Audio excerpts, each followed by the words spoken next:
ಯಲಹಂಕ ನಗರ ವ್ಯಾಪ್ತಿಯ ಗ್ರೇಟರ್ ಬೆಂಗಳೂರು ಪ್ರಾಧಿಕಾರ, ಬೆಂಗಳೂರು ಉತ್ತರ ನಗರ ಪಾಲಿಕೆಯ Raja Kempegowda ward number 1, aero city ward number 2 ಮತ್ತು ಚೌಡೇಶ್ವರಿ ವಾರ್ಡ್ ನಂಬರ್ 3ರ ನಗರ ಪ್ರದೇಶಗಳಲ್ಲಿ ವಿವಿಧ ಬಡಾವಣೆಗಳಲ್ಲಿ ರಸ್ತೆ, ಚರಂಡಿ ಸೇರಿದಂತೆ ಸುಮಾರು 10 ಕೋಟಿ ರೂಪಾಯಿ ಅಂದಾಜು ವೆಚ್ಚದ ವಿವಿಧ ಅಭಿವೃದ್ಧಿ ಕಾಮಗಾರಿಗಳಿಗೆ ಸೋಮವಾರ ಭೂಮಿ ಪೂಜೆ ನೆರವೇರಿಸಿ ನಂತರ ಮಾತನಾಡಿದ ಶಾಸಕರಾದ ಸನ್ಮಾನ್ಯ ಶ್ರೀ ಎಸ್.ಆರ್. ವಿಶ್ವನಾಥ್ ರವರು, ಯಲಹಂಕ ನಗರ ವ್ಯಾಪ್ತಿಯ ಎಲ್ಲಾ 7 ವಾರ್ಡ್ಗಳಲ್ಲಿ ಅಭಿವೃದ್ಧಿ ಕಾಮಗಾರಿಗಳನ್ನು ಮಂಜೂರು ಮಾಡಲಾಗಿದ್ದು, ಕಾವೇರಿ ನೀರು ಸರಬರಾಜಿಗೆ ಪೈಪ್ಲೈನ್ ಅಳವಡಿಸಿದ್ದರಿಂದಾಗಿ ರಸ್ತೆಗಳು ಹಾಳಾಗಿದ್ದವು. ಈ ದಿಸೆಯಲ್ಲಿ ಇಲ್ಲಿಂದಲೇ ಅಭಿವೃದ್ಧಿ ಕಾಮಗಾರಿಗೆ ಚಾಲನೆ ನೀಡಲಾಗಿದೆ.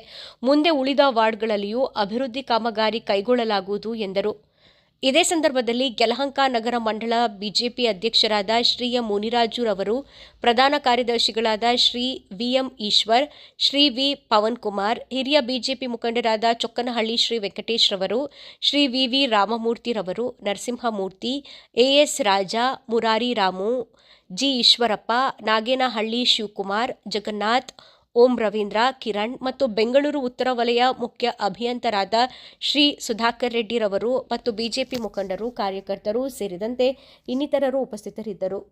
ವಿಧಾನಸಭಾ ಕ್ಷೇತ್ರದ ಜಿಬಿಎ ವ್ಯಾಪ್ತಿಯ ವಾರ್ಡ್ ನಂಬರ್ 1, 2 ಮತ್ತು 3ರಲ್ಲಿ ಇವತ್ತು 10 ಕೋಟಿ ರೂಪಾಯಿ ವೆಚ್ಚದ ವಿವಿಧ ಕಾಮಗಾರಿಗಳಿಗೆ ಗುದ್ಲಿ ಪೂಜೆಯನ್ನು ನಾವು ಮಾಡ್ತಾ ಇದ್ದೀವಿ. ಇದು ಮುಂದುವರಿದ ಭಾಗ. ಕಳೆದ 2 ವಾರಗಳಿಂದ ಕೂಡ 15 ಕೋಟಿ ಒಂದು ಕಡೆ, 14 ಕೋಟಿ ಒಂದು ಕಡೆ, ಇವತ್ತು 10 ಕೋಟಿ ವರ್ಕನ್ನು ಮಾಡ್ತಾ ಇದ್ದೀವಿ. ಇದರಿಂದ ಬಹುತೇಕ ನಮ್ಮ ಯಲಹಂಕ ವಿಧಾನಸಭಾ ಕ್ಷೇತ್ರದ ಕೆಲವು ರಸ್ತೆ, ಚರಂಡಿ, ಮೂಲಭೂತ ಸೌಕರ್ಯಗಳ ಕೊರತೆ ನೀಗ್ತದೆ.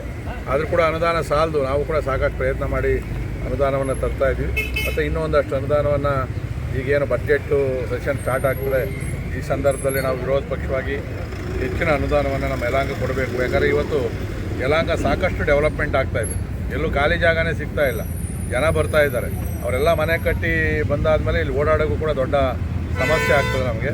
ಬಟ್ ಇರೋದರಲ್ಲಿ ಯಲಹಂಕದಲ್ಲಿ ಯಾವುದೇ ತೊಂದರೆ ಆಗದ ರೀತಿಯಲ್ಲಿ ನಾವು ನೋಡ್ಕೊಂಡಿದ್ದೀವಿ. ಭಾಳ ಪ್ರಮುಖವಾಗಿ ಈಗ ಬೇಸಿಗೆ ಶುರುವಾಗ್ತದೆ. ಕುಡಿಯೋ ನೀರಿಗೆ ಎಲ್ಲೂ ಸಮಸ್ಯೆ ಆಗದ ರೀತಿಯಲ್ಲಿ ನೋಡ್ಕೊಬೇಕು ಅಂತೇಳಿ ಈಗಾಗಲೇ BWSS ಅಧಿಕಾರಿಗಳ ಜೊತೆಯಲ್ಲಿ ಕೂಡ ಮಾತಾಡಿದ್ದೀವಿ. ಅವರು ಕೂಡ ಭರವಸೆಯನ್ನು ಕೊಟ್ಟಿದ್ದಾರೆ. ದಯವಿಟ್ಟು ನನ್ನ ಮನವಿ ಏನು ಅಂದರೆ, ಎಲ್ಲೆಲ್ಲಿ ನಾವು ಕಾವೇರಿ ಕೊಟ್ಟಿದ್ದೀವೋ ಪ್ರೋರಾಟ ಚಾರ್ಜ್ ಕೊಟ್ಟು ಇಮಿಡಿಯೇಟ್ ತೊಗೊಬೇಕು.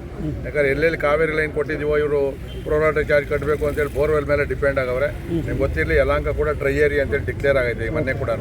ಅದಕ್ಕೋಸ್ಕರ ಕಾವೇರಿ ಎಲ್ಲೆಲ್ಲಿದೆಯೋ ದುಡ್ಡು ಕಟ್ಟಿ ತಕ್ಷಣ ನಮ್ಮ ನಾಗರಿಕರು ಸಂಪರ್ಕ ಪಡಿಬೇಕು. ಒಳಚರಂಡಿ ಮತ್ತು ಎಲ್ಲೆಲ್ಲಾಗಿದೆಯೋ ಕಾವೇರಿ ನೀರು ಸಂಪರ್ಕ ತೊಗೊಂಡ್ರೆ ವಾರಕ್ಕೆ 2 ಸರಿ ಸಫಿಷಿಯೆಂಟ್ ಕಾವೇರಿ ನೀರನ್ನು ಕೊಡ್ತೀವಿ.